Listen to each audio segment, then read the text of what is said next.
The throne room had never heard a voice like hers, high with innocence, heavy with defiance. When the alien princess clutched the human man's hands and cried out, "My human dad loves me more than protocol," even the crystalline crown on the queen's head pulsed in shock. Generals froze mid-step, advisors forgot their lines, and the queen herself blinked as if slapped. What had once been a secret bond just rewrote the law of bloodlines in front of an entire empire. Before we dive in, tell us where you're watching from, and if you believe family is chosen, not assigned by duty. Tap subscribe, because tomorrow's story cuts even deeper than this one. The throne room of Threxion Prime was a cathedral of light and law. Its ceiling shimmered with veins of starlight, its walls carved from lunar crystal, humming faintly with the code of unbroken tradition. No breath entered it without permission, no sound echoed unless inscribed in ceremony. Here, order reigned like a deity, and protocol was its scripture. No one defied it, no one questioned it, and no one certainly ever noticed the human janitor who swept its immaculate floors. Elias Ward moved with the steady rhythm of someone who had long stopped being seen. His shoulders were broad, weathered by gravity stronger than this world's. His hands bore the quiet calluses of a man who cleaned not to be praised, but because things should be clean. He wore a navy jumpsuit faded from wash after wash, the patch on his chest, Facility Support Unit, Tier 7C barely legible. The aliens didn't read it, they didn't look at him. He was the rag beneath their boots, the hum beneath their speeches, and he liked it that way. But someone watched him. From behind the curved arch of the royal dais, a pair of violet eyes blinked in fascination. The Princess Zira, daughter of the High Crown of Threxion, had slipped her mind-frame halo during diplomatic readings and snuck away. The courtiers wouldn't notice her absence. They rarely noticed her presence. Protocol dictated she be seen, but not heard until age 12. She was 10 and already tired of silence. She crouched, her knees pulled to her chest, her silver-white hair spilling in soft waves over her lavender skin. Her fingers twitched with excitement every time the human dipped his mop, wrung it out, and dragged it in long, looping arcs across the floor. There was no ceremony in his movements, no rules. Just care. It was like he was painting something no one else could see. The first time their eyes met, Elias thought he was hallucinating. Kids didn't come down here, especially not ones with that glow to their skin or that crown light trailing behind their hair like comet fire. He looked away quickly, pretended he hadn't noticed, but she didn't leave. Instead, Zira inched closer. Every day, first hiding behind pillars, then crouching on benches, then sitting cross-legged near his bucket, quietly mimicking his motions with her own hands on the marble floor, still silent, still watching. Elias didn't speak, neither did she. It was 2 weeks before she finally broke the unspoken rule. Why do you clean if no one thanks you? Elias blinked. He hadn't heard a child's voice in years, maybe more. He looked at her, this glittering little alien girl with starlight in her hair and mischief in her eyes, and said the first true thing he'd said on this world in a long time. Because someone has to care when no one else does. Zira tilted her head, then smiled, and from the shadows of the throne, the queen, unmoving in her crystal seat, watched them both. Her fingers tightened slightly on the armrests. The protocol child had spoken, and worse, she had spoken to him. The human, the janitor, the man she had ordered never to be acknowledged. And now, something had begun. They called him the floor ghost, behind closed doors. Among the palace aides, the phrase was whispered in half-jokes, a nervous tick to name the thing that moved but did not speak, existed but did not belong. The human janitor was not supposed to matter. He had a clearance badge, only slightly higher than a drone operator's, and yet he was allowed into rooms with ceilings woven from quantum light, floors tiled with crystal algorithms. But no one questioned it, not because they respected him, but because ignoring him was easier than wondering why he was allowed to exist where others were not. Princess Zira, however, didn't ignore him. She had watched him for 3 weeks now. Every rotation, she stole away from her etiquette sessions or lineage drills and crept back to the edges of the throne hall. Sometimes she brought snacks, dried nebula fruit hidden in her sleeves. Sometimes she brought questions, though she rarely asked them aloud. Mostly, she brought her presence, and Elias had come to expect her like he expected the sunrise. Quietly, steadily, with no demand except to be noticed, she started leaving him little things. A silver marble etched with constellations, a drawing poorly shaded but sincere of a human, and a princess standing on top of a floating floor, a hand-stitched napkin she'd stolen from the royal kitchens. He didn't ask why, he just accepted them, as he accepted the dust beneath the stained glass windows, with quiet appreciation and no need to speak it aloud. On the 12th day, he surprised her. She was tracing patterns beside him, with her fingers mocking the circular strokes he made with his mop when he spoke. "You're not like the others." Zira looked up, startled. "Is that good or bad?" "Neither. Just true," Elias said, his voice low and dry like gravel soaked in moonlight. She grinned. "You talk now." He gave a tired half shrug. "Only when it matters."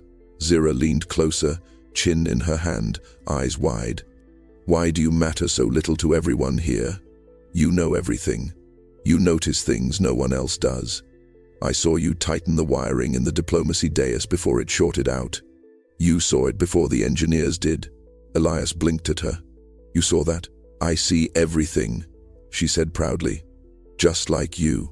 He paused. That he hadn't expected. And maybe that was when it changed, not in some dramatic flurry of lightning or rebellion, but in that single sentence. "Just like you." He wasn't her equal. She made him her equal. Without fanfare, without permission. In the surveillance chamber beneath the throne dais, the queen replayed the exchange 3 times, watched her daughter sit beside the human, laugh, trace lines on the floor like they were sacred geometry. She frowned, the weight of her crystalline crown heavier than usual. This wasn't disobedience. This was something worse. Affection, unscripted, unmonitored, unlawful. If it were any other servant, she would have ordered a quiet reassignment, but this wasn't any servant. This was Elias Ward. And he was dangerous, not because he had power, but because her daughter had chosen him. And choice, in a kingdom ruled by protocol, was the most dangerous thing of all. The princess began to vanish more often. Her governesses reported late arrivals to court rituals. Her tutors found lesson rooms empty. Her ceremonial walk-ins were delayed. Her speech rehearsals missed entirely. But when questioned, Zira only smiled and said, "I'm learning something better." No one dared press her. Not yet. She returned each day to the quiet edges of the janitor's route, skipping polished halls lined with genealogy holograms and oaths carved in starlight. Instead, she chose dust and mop water, the gentle scrape of bristles against stone, the echo of a man who never raised his voice. She never brought guards, just herself, and on most days, a question. "Do earth trees really grow in dirt?" she asked one day, crouched beside his cart of cleaning supplies. "Yep," Elias said without looking up. "No nutrient tubes, no sky, filtration, just sun, rain, and good roots." She squinted at him, doubtful. "That sounds messy." "It is," he said. "Most things that last are." That night, instead of studying imperial anthem verses, Zira sat in her sleeping chamber with the lights dimmed low and tried to imagine the weight of rain. Elias had told her stories about thunder that rolled like drums, wind that smelled like leaves, snow that burned your hands before it melted into water. She'd listened with her whole body, not like during royal briefings where she learned how to nod at the right time and maintain proper spine alignment. No, with Elias she leaned in, gasped, giggled, even interrupted. The first time he told her a bedtime story, an earth folk tale about a clever fox and a lazy prince, she had fallen asleep, curled up next to the supply closet where he took his mid-shift break. He had draped her ceremonial cloak over her like a blanket, sat beside her, and said nothing when the queen's voice came thundering through a palace beacon, demanding her daughter's return. When the guards arrived, Elias simply looked up. She fell asleep. Don't wake her angry. They didn't dare touch her. The next morning, she returned to him with a crown-shaped pastry and declared, "You're my dad now." Elias choked slightly on his tea. She looked at him with perfect seriousness. lavender cheeks glowing. The kind of dad from stories, not the kind from royal lineages. You tell me things I actually care about. That counts more. Elias didn't correct her, he didn't ask her to stop. Because in that moment, something cracked in his chest, a hairline fracture in a wall that had been solid for years. He hadn't had a daughter. He hadn't had anyone. Now he had her. Far above, seated in her observatory chamber beneath a dome of star-mapped glass, the Queen watched the surveillance feed flicker, her daughter in a janitor's arms. Smiling. Safe. Happy. She closed the feed. "Protocol does not allow for love," she whispered. But something deep in the ancient stone of the throne room disagreed, because love had already entered through the service door. It began with silence. Zira was expected at the ceremonial weaving, an ancient rite where heirs practiced threading plasma light strands into tapestries that would one day hang in the Hall of Inheritance. It was her duty. Her lineage demanded it. She was to recite the fourfold vows, bind her fingers in silver thread, and let the elders photograph her posture for archive documentation. But she didn't show up. Not at first. Not when her name was called. Not even after the third ceremonial bell chimed. The Queen's face remained neutral, but her eyes narrowed like storm lines behind clouds. Locate her. The guards began to move. Down in the service corridors below the throne room, Elias was scrubbing concentric rings into the star map floor, coaxing ancient reflections back to life. It was a quiet kind of work, slow, deliberate, reverent. Zira was beside him, on her stomach, arms splayed out in mimicry, using a soaked rag like a painter's brush. She hummed to herself. The tune wasn't Threxian. It was something Elias had whistled once, absent-mindedly. "You're missing something important, aren't you?" he asked, not turning. "Yes," she said. "Big, very big. You should probably go." She didn't answer, just kept tracing arcs with her rag, biting her lip in concentration. "If I'm going to rule one day, I need to understand more than thread and posture. I need to know where the dust goes, where the echoes hide." Elias slowed his scrubbing. "That's not what protocol says." "Protocol didn't make me smile," she replied. He let out a quiet breath, half a laugh, half a sigh. Above them, the Queen stood perfectly still in the Hall of Inheritance, surrounded by murmuring officials and worried elders. The ceremonial loom clicked idly, its threads left half-bound. This hadn't happened in generations. Her advisors whispered theories. Kidnapping, illness, defect. She dismissed them with a single hand. "I know where she is," the Queen said, voice like a blade held against wind. "But she'll return, eventually." When Zira finally arrived 2 hours late, hands stained with mop water, her formal robes missing entirely, she said nothing. The elders gasped. A minister fainted. A high scribe dropped his record tablet. Zira simply bowed, held out her hands, and said, "The floor taught me more than the loom could." No one knew how to respond. Later that night, in the Queen's private chamber, a silent debate ignited between mother and daughter. No words were spoken, but each movement spoke volumes. The way Zira stood unflinching, the way the Queen measured her, the weight of something invisible between them. Finally, the Queen asked, "Why him?" Zira tilted her head. "Because he never asked for my obedience, only my attention." The Queen said nothing, but her gaze drifted toward the viewing panel that led to the lower halls. A janitor with no rank, a girl with no fear, and a law that had never accounted for either. Something had been broken today, and it wouldn't be the last thing. The throne room never thundered. Not with voice, not with war, not with spectacle. Its power came from restraint. Every breath taken inside its marble walls was meant to feel weighed, filtered, approved by legacy. And so, when the Queen's rage finally came, it did not roar. It whispered. It began with orders given too softly, yet followed with frantic speed. Guards reassigned, surveillance angles recalibrated, court educators replaced with silent advisors from the protocol chamber. The princess's routine was overwritten overnight. No more free walks through the halls. No more unaccompanied hours. The janitor's access credentials were restricted slightly, subtly, enough to make movement feel tighter, though never enough to be called interference. But the Queen watched. She watched as Elias altered his route to sweep around the restriction fields, never once confronting the new guards but never breaking pace either. She watched her daughter rise earlier than required, finishing her studies in advance so she could accidentally cross paths with him during her sanctioned walks. She watched the palace react like a body trying to reject something foreign, only to find the intruder had become part of the heartbeat. The queen's rage grew colder. She summoned her inner council. "He is human," she said plainly. The advisors nodded. "He is a janitor." They agreed.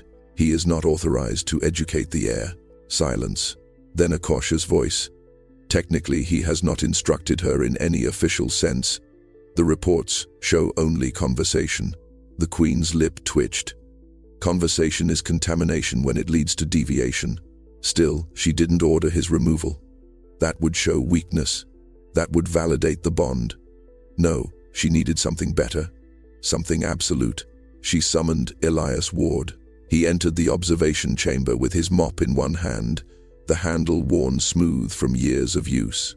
He stood before her, head neither bowed nor raised, just present, unimpressed. "You are interfering with my daughter's development," she said without ornament. "I mop floors," he said. "She chooses where she sits. That's not an answer. That's not a question." The queen's fingers flexed along the arms of her crystal throne. "Do you believe yourself fit to guide her?" "No." A pause. "But you do it anyway." Elias's gaze didn't waver. "Because she asks questions no one else bothers to answer. She's royalty. She's a child." Their silence wrapped around the room like coiling smoke. Neither looked away. "You will no longer speak to her," the queen said. Elias blinked. "Then speak to her yourself." That landed. She didn't reply, just stared. Long enough that the lights in the observation chamber began to dim in response to prolonged inactivity. She dismissed him with a flick of her fingers. He didn't bow. When he left, the queen sat still for several long minutes, alone with the weight of her crown and the echo of a man who had reminded her that power isn't always loud. Outside, Zira waited in the corridor. When she saw Elias, her face fell. What did she say? He hesitated, then smiled. "She wants me to talk less." "Too bad," Zira said, taking his hand. "I talk enough for both of us." The queen watched them from the shadows of the corridor archway, and for the first time in years, she didn't know what the next step was. The throne itself was more than a seat. It was a monument built from fossilized starbone, fused with quartz from the shattered moons of Trellian, encoded with ancestral glyphs no one living fully understood. It sat on a raised dais in the center of the Hall of Convergence, a place of judgment and spectacle. But few knew what lay beneath it. The protocols said it was sealed, off-limits, guarded by laws, not locks. But the princess did not always care for protocols. And Elias remembered things others didn't even know to forget. It started with a floor panel. Zira had dropped a coin. Not an imperial coin, but one Elias had carved for her out of scrap metal, etched with constellations from Earth. It slipped from her hand during one of their whispered morning meetings and rolled spinning toward the throne dais like it had been summoned. It struck the base of the dais and disappeared beneath a panel that made a sound she hadn't heard before, a soft click followed by a shimmer of energy that rippled in the floor like breath held too long. Elias moved to stop her. Too late. Zira knelt, fingers brushing the seam. "It moved. It's not meant to," Elias said quietly. She pressed harder. The panel shifted again. It wasn't a mechanical lock. It was something older, something that responded to proximity, to presence. With a hiss of displaced air, a segment of the marble slid aside, revealing a stairwell carved from obsidian veins wrapped in faintly glowing blue lines. Zira gasped. "There's a door under the throne." Elias's expression darkened, but he didn't answer. His eyes were already somewhere else far away, or long ago. Without hesitation, Zira descended. Elias followed. The stairwell spiraled downward into silence. There was no dust, no debris. Everything was too precise, as if the space was kept clean not by caretakers, but by memory itself. At the bottom, they found a chamber, circular, empty, except for the walls, which were inscribed with symbols that pulsed faintly as Zira stepped closer. They weren't Threxian. They weren't human either. Not exactly. "What is this place?" she whispered. Elias didn't answer. He knelt beside the wall, fingers tracing one of the symbols. Then, gently, he reached into the pouch on his tool belt and pulled out something old, a torn cloth, marked with the same sigil carved into the wall. 3 slashed lines, one broken, one whole, one crossed with a curve like a comet's tail. Zira gasped. "That's the symbol you draw when you clean." "I don't draw it," he said softly. "I remember it." The room hummed. Above them, in the Hall of Convergence, the Queen felt something stir beneath the throne, a pulse in the ancient stone, a memory unburied. She rose from her seat. She did not panic, but her hands tightened on the carved arms of the throne, because the only people who ever knew how to open that chamber were supposed to be dead. The doors to the throne room opened with a force not powered by hinges, but by command. The Queen's stride cut through the silence like a knife through tapestry. Behind her trailed a coterie of guards, advisors, and high ministers, none bold enough to ask what summoned them at such an early hour, but all wise enough to know that whatever it was had already shaken something sacred. Zira stood at the center of the hall. Elias stood behind her. They had returned from the chamber beneath the throne in silence, ascending slowly like 2 divers breaking the surface of a forgotten ocean. Zira's cheeks were flushed with defiance. Elias looked calm, but there was a tremor behind his eyes, an echo of something that had once nearly cost him everything. The Queen paused at the edge of the dais, eyes locked on her daughter. "You opened the chamber," she said, voice flat as a closing door. Zira didn't flinch. "It opened to me," the council gasped. One minister staggered backward. The royal interpreter dropped his tome. "That chamber has not been unsealed since the Meridian Accord," the Queen said. "Even I cannot access it without approval from the Elder Circle." "Then maybe you're not asking the right circle," Zira replied. There was no giggle in her tone, no mischief, just fire. Small, focused, and undeniable. The Queen turned her gaze to Elias. "And you knew it was there." "I did. You remembered how to open it." "I remembered why it matters." Silence, thick, tangible, as though the walls themselves leaned in to hear what would follow. "This cannot go untried," the High Minister said quickly, hoping to restore the shape of the room with formality. "If the heir and the servant have trespassed into sovereign chambers, then they must be questioned publicly." The Queen did not argue. She simply nodded. So the trial was called. Not in the private tribunal chambers where disputes were quietly massaged and filed away, but in the Hall of Convergence itself. Beneath the molten ceiling lights and crystal banners, every delegate summoned, every lens recording. The air hummed with protocol. Zira stood in the center of the floor, Elias beside her, a janitor and a child. Before them rose the tribunal dais, where the Queen herself now sat, not as mother, but as monarch. The charges were read: violations of sanctum protocol, interference with ancestral systems, unauthorized contact between the sovereign heir and a Class F civil worker. Each line rang like a bell too close to the ear. When the list ended, Zira stepped forward. She did not wait for permission. "Do you want to know why I went there?" she asked the hall. "Why I followed a man who scrubs floors instead of a minister with a perfect braid?" No one answered. She turned to face the crowd, diplomats, generals, scholars, all seated in their glistening tiers of judgment. "Because he listens. He doesn't bow. He doesn't lie. He never once told me who I had to be. He just showed me who I already was." Then she looked up at the Queen. "And when I asked him what mattered most, he didn't say law. He said care." A ripple passed through the chamber, and the Queen, who had prepared herself for disobedience, was unready for something worse. Love, unhidden, unashamed, unbreakable. For a moment, the Hall of Convergence held its breath. The princess's words floated in the air like stardust, not yet settled. No one moved. No one spoke. Even the molten rivers in the ceiling flickered, as if unsure whether to continue flowing. The Queen sat perfectly still atop the tribunal dais, her crown of living crystal casting violet shadows across her face. Then a senator from the Palarin cluster scoffed. "She's a child, a spoiled one," another added, adjusting her ceremonial cuffs.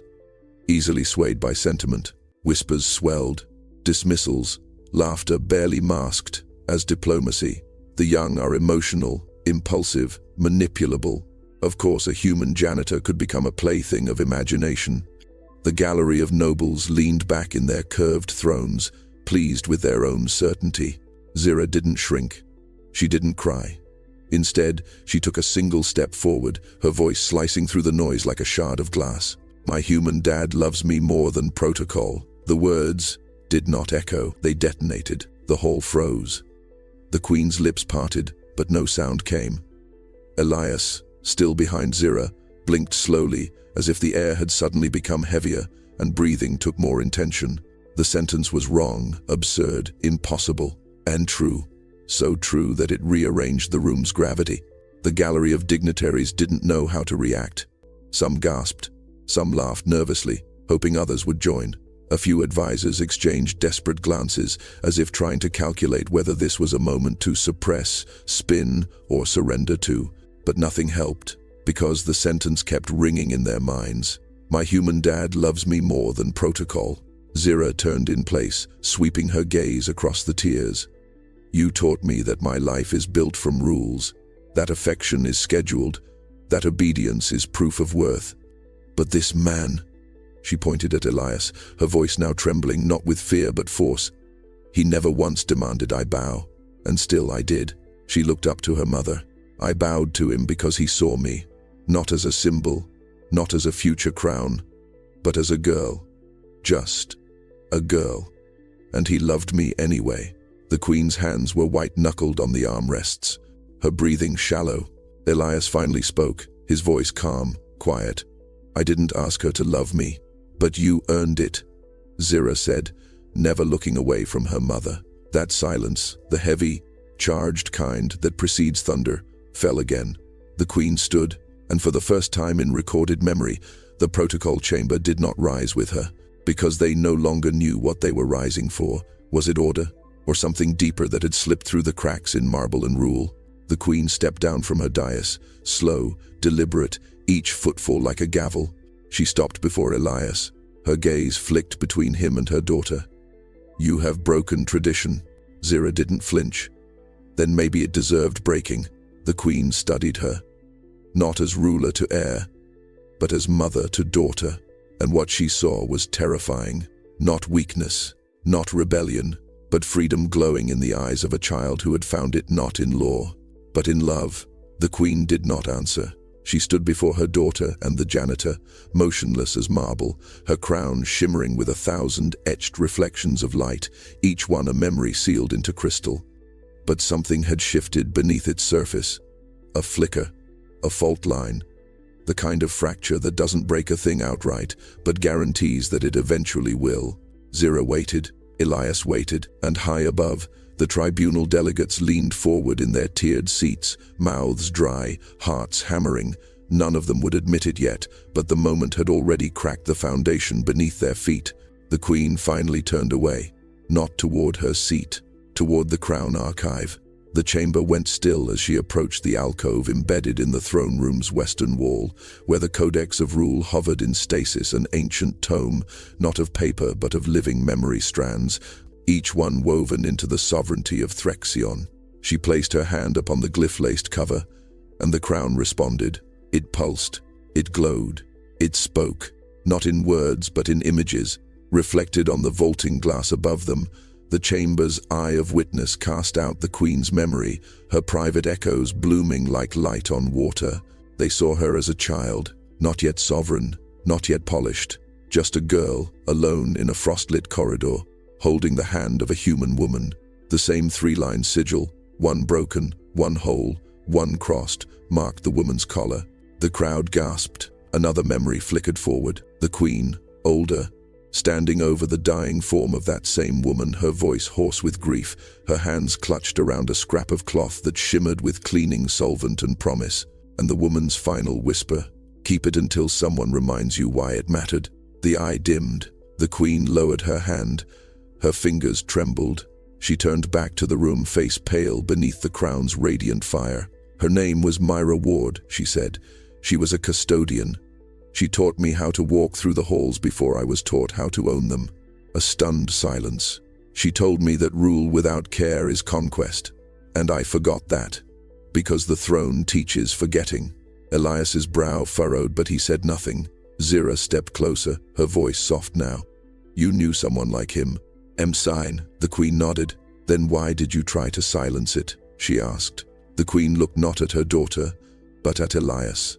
And then, her voice lower than the wind through broken glass, she said, because I wanted to believe protocol could protect us better than love ever did. She stepped back. The chamber did not erupt. It didn't need to. It had already begun to listen in a way it never had before. And far above, the eye glowed not in judgment, but in recognition, because something once buried beneath the throne had stirred, and it carried not law, but memory. The queen's admission did not echo through the hall. It landed like a feather on stone, soft but impossible to ignore. The weight of it wasn't in volume, but in truth. The chamber sat still, every breath waiting to see if the very scaffolding of empire would now give way. Because when a monarch admits that love was more honest than protocol, something fundamental breaks. Not with explosion, but with inversion, and that was more terrifying. Zira stood in the space between throne and janitor, as if she alone tethered both worlds together. Behind her, Elias remained quiet, arms crossed, eyes narrowed, not in judgment but in remembrance. He had seen institutions collapse. He had seen how long they pretended not to be cracked, and he knew this silence for what it was. The before, a minister finally rose, robes dragging, voice warbling like static through silk. This shift in memory, he began cautiously, does not void established law. The heir's affection cannot rewrite foundation. No, the queen said, but the foundation is already rewriting itself. She raised her palm. From the codex, a ripple surged across the floor, light, pure and undulating, forming glyphs that had not surfaced in over a century. Meridian script. Law not etched in stone but encoded in practice, written by custodians and caretakers, those who cleaned the very halls that emperors once marched through. A covenant buried beneath the royal statutes, a clause no one had dared reactivate. Zira stepped forward. What is that? Elias answered before the queen could. It's the covenant of reversal, a provision for when protocol becomes more dangerous than the things it was meant to preserve. Delegates began to murmur. Fiction. One spat. That was myth abandoned when the custodians dissolved. No, said the queen. It was hidden. She looked to Elias. Because people like him were the only ones who remembered it existed. He met her gaze, steady. Because people like you were the only ones with power to forget. The queen didn't flinch. Zira knelt at the light rippled glyphs, her fingers grazing the air above them. They responded not with sound, but with warmth, like memory. Like truth that wasn't just fact, but felt. They remember me. She whispered. No, Elias said gently. They recognize you. The tribunal began to fracture. Some stood, some whispered furiously to their aides. Others watched the queen as if waiting for her to declare it all a lesson, a test, a trick to reinforce the crown. But she didn't. She simply stepped down from the dais, walking not like a sovereign but like someone finally tired of pretending stone was more sacred than skin. She passed Elias and paused. You knew this would happen. I hoped it wouldn't have to, he said.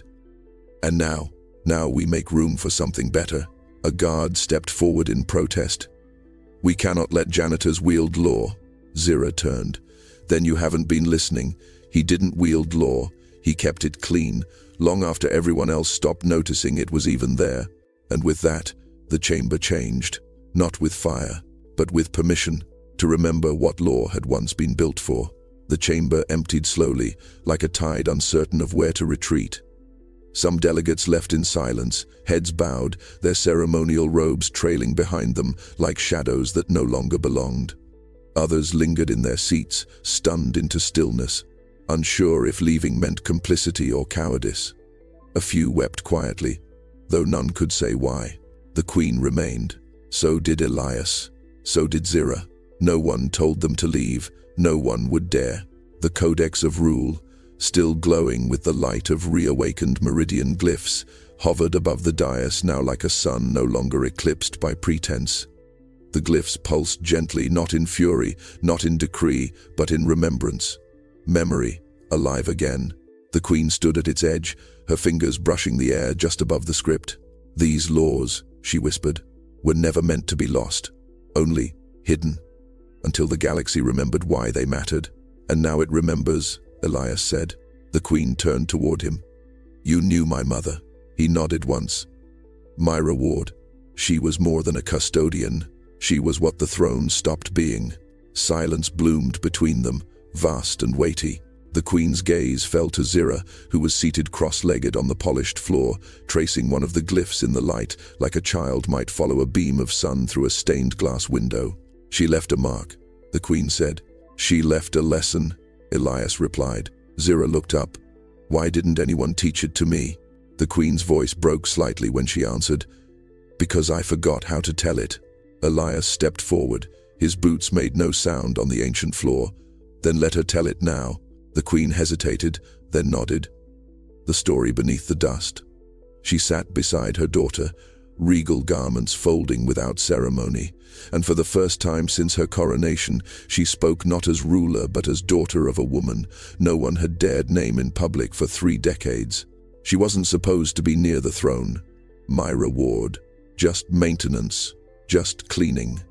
But when the elders squabbled, when the court fractured, when protocol nearly tore us apart, she stayed. She swept up the blood and the broken vows alike, and she told me something no one else had the courage to say. What? Zira whispered. You are not here to rule. You are here to care. The moment you forget the difference, you will be obeyed, but never followed. Zira blinked slowly, and in that moment, something ancient passed between the 3 of them. Not hierarchy, not lineage, inheritance, the kind not of blood, but of memory carried through hands, through service, through quiet truths told in the hum of mop strokes and the warmth of stories whispered across centuries. The codex dimmed, satisfied, and the throne once untouched, untouchable seemed smaller now, not diminished, but humbled. It no longer held dominion, it waited to be held accountable, and beneath its base, beneath the marble and glass, the dust finally settled around a truth that had always been there, waiting to be seen.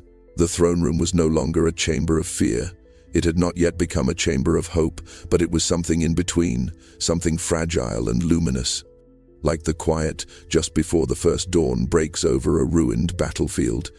You can still smell the ash, but you can also see the light. Zira stood at the base of the throne. The codex of rule hovered silently behind her, no longer pulsing. It had given its memory. It was resting now, waiting for those who had forgotten to begin remembering again. The queen removed her crown. No ceremony, no pageantry. She simply reached up and lifted the living crystal from her brow with both hands. Its glow dimmed, like a star sighing into twilight. And then she held it out, not to a courtier, not to a minister, to her daughter. Zira didn't move. She looked to Elias. What do I do? She whispered. He stepped forward. Slowly, carefully, like a man approaching not power, but something far more sacred, responsibility. He looked at the child, her eyes wide with fear and wonder, then at the queen, her hands steady but not unshaking. Then he took the mop from his belt, weathered, patched, the handle dark with years of grip, and knelt. This, Elias said, offering the mop to Zira, has held more weight than the crown ever did. It's cleaned blood and ink, dust and decree. If you take the crown, you should take this too. Isredder, the queen stared.